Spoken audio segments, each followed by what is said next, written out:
Bonjour et bienvenue dans la chaîne Être africain, c'est une fierté extrême. Aujourd'hui, je vous emmène dans un voyage très beau et magnifique, un bon choix pour un bon séjour, la Guinée. La Guinée se situe à l'ouest de l'Afrique, limitée au nord par le Sénégal, au nord-ouest par la Guinée-Bissau, à l'ouest par l'océan Atlantique, au sud par la Sierra Leone et la Libérie, à l'est par la Côte d'Ivoire et au nord par le Mali. D'une superficie de 246 000 km², la Guinée a pris son indépendance le 2 octobre 1958. Mais après un coup d'État qui est très connu en Guinée, le 5 septembre 2021, M. Mamadi Doumbouya assure le pouvoir à la place de M. le président Alpha Condé, qui était le 4e président de la Guinée depuis l'indépendance de la France. Surnommé le château d'eau de l'Afrique de l'Ouest, la Guinée détient le tiers des ressources mondiales du bauxite. Peuplée de 12 millions de citoyens guinéens, parmi eux 3 millions résident dans la capitale Conakry.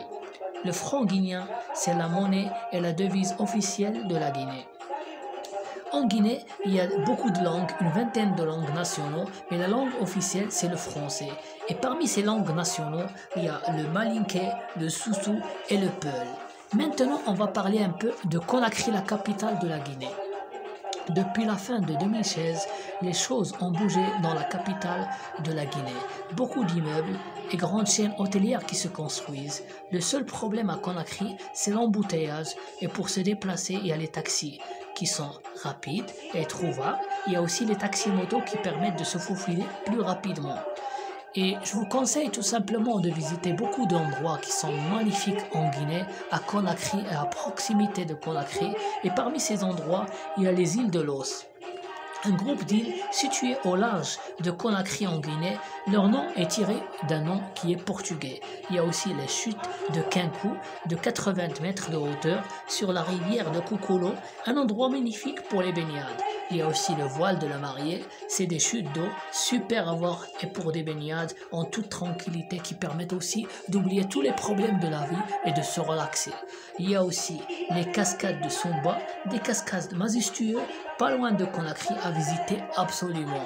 Il y a aussi en fait, et c'est ça le plus important à visiter, les montagnes de Fouta Djallon, un massif montagneux en Guinée, surnommé le château de l'eau de l'Afrique de l'Ouest pour sa pluviosité importante. Il y a aussi, sans oublier, la mosquée turque de Koloma à visiter et la grande mosquée de Conakry. Je tiens à vous dire tout simplement, avant de conclure, que la Guinée c'est un très bon choix à visiter, un pays magnifique, très beau.